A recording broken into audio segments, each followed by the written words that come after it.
সেনাবাহিনীর শীর্ষ কিছু অতি গুরুত্বপূর্ণ পদে রদবদল নিয়ে রাজনীতিতে তোলপাড়।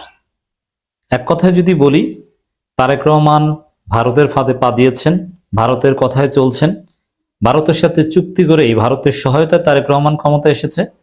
এখন ভারতপন্থীদের ধীরে ধীরে সামনে আনছেন এবং এর অনিবার্য ফল হচ্ছে, যারা ভারতের উপর এভাবে বিশ্বাস রাখে বা আস্থা রাখে, সে যদি আওয়ামী লীগ না হয় তাহলে ভারত তাকে একদম ক্ষমতা থেকে নামিয়ে দিবে। মানে ভারত হাত ধরে পাহাড়ের খাদের কিনারায় হাঁটছে, সে হাতটা ছেড়ে দিলেই তারেক রহমান খাদের কিনারা থেকে পড়ে যাবে। জিয়াউর রহমানের ক্ষেত্রে যেটা হয়েছিল, ভারত জিয়াউর রহমানকে হত্যা করেছিল। তো এখন তারেক রহমান এই ভারতের ষড়যন্ত্রে এক পর্যায়ে ক্ষমতাচ্যুত হতে পারেন। তারেক রহমান আগুন নিয়ে খেলছেন। তারেক রহমান একদিকে ইউনূস সরকারের প্রত্যক্ষ সহায়তায় ইঞ্জিনিয়ারিং করে ক্ষমতায় এসেছেন, ইউনূস সরকারের সাথেও ধীরে ধীরে বেইমানি শুরু করেছেন, আবার ভারতকে খুশি করছেন। এর মানে সবকিছু এলোমেলো করে ফেলেছেন। এর ফল অত্যন্ত খারাপ। 13 বছরের বেশি ক্ষমতায় টিকে থাকতে পারবেন বলে মনে হচ্ছে না।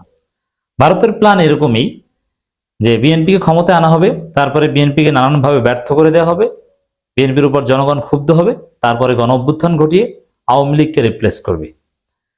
এই জন্যই মূলত বিএনপি ক্ষমতায় এনেছে। তো এবারকার যারা ক্ষমতায় এসেছে বা আসতো, জামাত আসলো, তাদের জন্য ইট ওয়াজ ভেরি রিস্ক। আমি অনেকবার আগে বলেছি। তো দর্শক, এই পরিস্থিতি সামাল দিতে পারছেন না তারেক রহমান, ভারতের কথা মতো চলতে হচ্ছে। সেনাবাহিনীতে রদবদল ভারতের কথা মতো চলারই প্রতিফলন। এটা সুস্পষ্টভাবে ভারতপন্থীদেরকে অতি গুরুত্বপূর্ণ পদ দিচ্ছেন এবং ভারত বিরোধীদের, ভারতের আধিপত্যবাদের বিরুদ্ধে বা ইউনূসের আমলে যারা ইউনূসকে ভারতের বলয় থেকে বা আওয়ামী বলয় থেকে, এটা অনিবার্য, এটা খুব স্বাভাবিক যে যে আওয়ামী লীগের বিরুদ্ধে, যে ভারতের বিরুদ্ধে আমাদের 5 আগস্ট বিপ্লব হয়েছিল, সেই বলয় থেকে বাংলাদেশকে বের করে এনে একটা স্বাধীন পররাষ্ট্র নীতিতে সহায়তা করবে, এটা একদম স্বাভাবিক। তো এই কাজে যারা ইউনূসকে হেল্প করেছিলেন তাদেরকে কার্যত ডাম্পিং স্টেশনে পাঠানো হচ্ছে, মানে ধৈর্য বানিয়ে দেওয়া হচ্ছে। আর ভারতে যারা এতদিন ট্রেনিং প্রাপ্ত ছিল ডিপ্লোম্যাটিক দায়িত্ব পালনের নামে, তাদেরকে এনে এখন অতি গুরুত্বপূর্ণ পদ দিচ্ছেন। খুব নিকট ভবিষ্যতে সম্ভবত আর 1.5 বছরের মধ্যে পররাষ্ট্র সেনাবাহিনী প্রধান বানাবেন কাকে, এটা আজকে ঠিক করা হয়েছে। এবং এই যে খবর, আমি বিস্তারিত আসছি, যে সেনাবাহিনীর শীর্ষ পদে রদবদল, এই রদবদল হয়েছে এবং কাছাকাছি সময়ে ভারতের বাংলাদেশে নিযুক্ত হাই কমিশনার প্রণয় ভার্মার সাথে পররাষ্ট্রমন্ত্রী খলিলুর রহমানের বৈঠক অনুষ্ঠিত হয়েছে। এর মানে এটা কিন্তু বোঝা যায় যে কিভাবে কি হয়েছে। তো দর্শক, এই রদবদলের মধ্য দিয়ে একটা বিষয় স্পষ্ট যে ভারতের সহায়তায় বিএনপি ক্ষমতায় এসেছে। দেখেন, আওয়ামী লীগের ভোট বিএনপি পেয়েছে, এটা তো একদম দিবালোকের ন্যায় স্পষ্ট। এটা বিএনপিও স্বীকার করে, যার ফলে আওয়ামী লীগের অফিস খুলতে দিচ্ছে বিএনপি সরকার এবং আওয়ামী লীগের নেতারা রাতের আধারে মন্ত্রীদের কাছে ফুল নিয়ে যাচ্ছে, এই খবরও কিন্তু এসছে। এবং আওয়ামী লীগের হাইকমান্ড তাদের সব পর্যায়ে নির্দেশনা দিয়ে দিয়েছে যে তারেক রহমান বিএনপির বিরুদ্ধে কিছু বলবা না। কেন বলবা না? যে ডিল হয়েছে। এখন কি মনে করেন, জাস্ট তারেক রহমান কিংবা গোপালগঞ্জের কিছু আওয়ামী লীগ নেতাদের সাথে বিএনপির কিছু নেতার বৈঠক হয়েছে, এদিকে কি ডিল হয়েছে? না, এই ডিলটা হয়েছে মূলত ভারতের মাধ্যমে। আওয়ামী লীগ কম চালাক না, বিএনপি বলবে আর তাতে বিএনপিকে ভোট দিয়ে দিবে, আওয়ামী লীগ এত সরল না।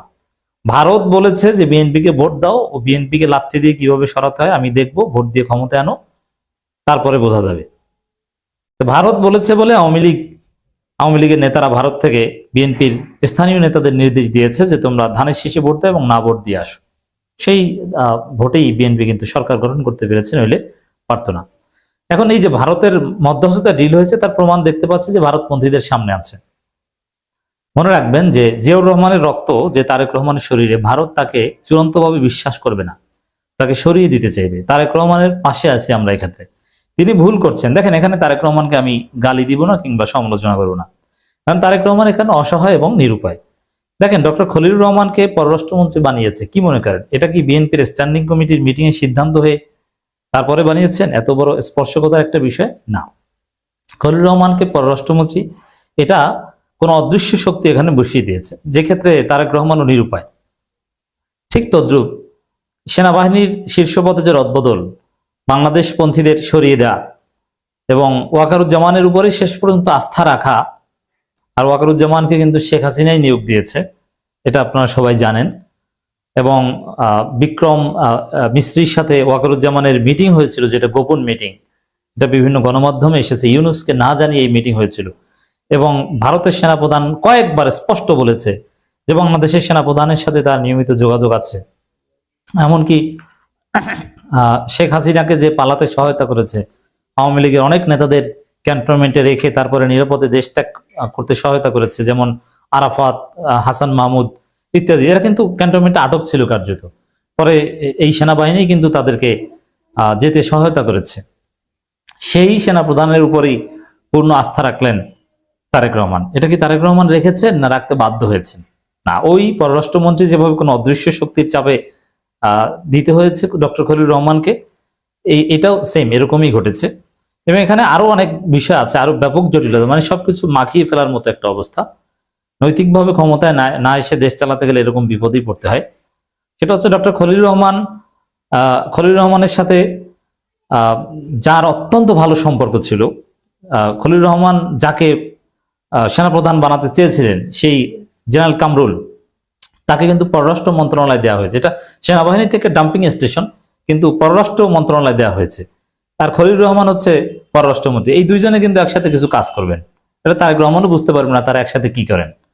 আর জেনারেল কামরুলের মতো একজন সৎ এবং যোগ্য অফিসারকে এভাবে ডাম্পিং করা হলো, এটা তিনি ভালোভাবে নেবেন না। তো খলিলুর রহমান এবং এই কামরুল মিলে কি করে, এটাও তারেক রহমান এটা ভুগতে হবে তার ডেফিনেটলি। আর ভারতপন্থী যাদেরকে এখানে বসিয়েছেন, জনগণ এটা স্পষ্ট খোলামেলা আলোচনা করছে, এর মানে তাদের ভারতের কথাই চলতে হবে। আর ভারতের প্ল্যান তো বললাম যে 1.5 বছরের মাথায় তারেক রহমানকে ফেলে দিয়ে ক্ষমতাচ্যুত করে তারপরে একটা মধ্যবর্তী নির্বাচনের মধ্য দিয়ে আওয়ামী লীগকে রিপ্লেস করা। এই রিপ্লেস দুইভাবে হতে পারে, সরাসরি আওয়ামী লীগকে ক্ষমতা আনার চেষ্টা করা হতে পারে, অথবা জামাতকে ক্ষমতা এনে আওয়ামী লীগকে প্রধান বিরোধী দল বানানো হতে পারে। আর যে 1.5 বছরের মধ্যে বিএনপির পতন হলে সেটা গণ অভ্যুত্থানের মাধ্যমে পতন হবে, অতএব বিএনপির বিরোধী দল হওয়ার মতো সম্ভাবনা চান্স থাকবে না, এমনকি নির্বাচন করতে পারে কিনা এটাও একটা প্রশ্ন।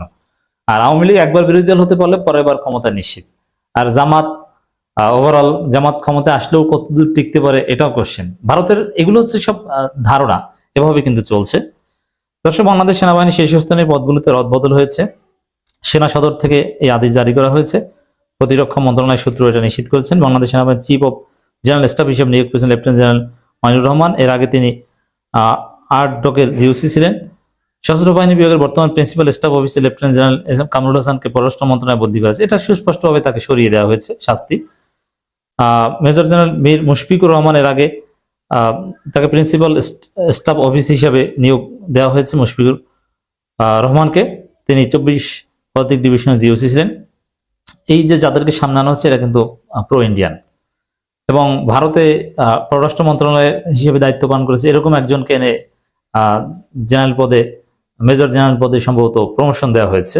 এটা আবার এখানে আসেনি, ভবিষ্যতে তাকেও সামনে আনা হচ্ছে। তা আগের সেই গুম খুনের যে সেনাবাহিনী ছিল ওই পথে সম্ভবত ফিরে গেছে।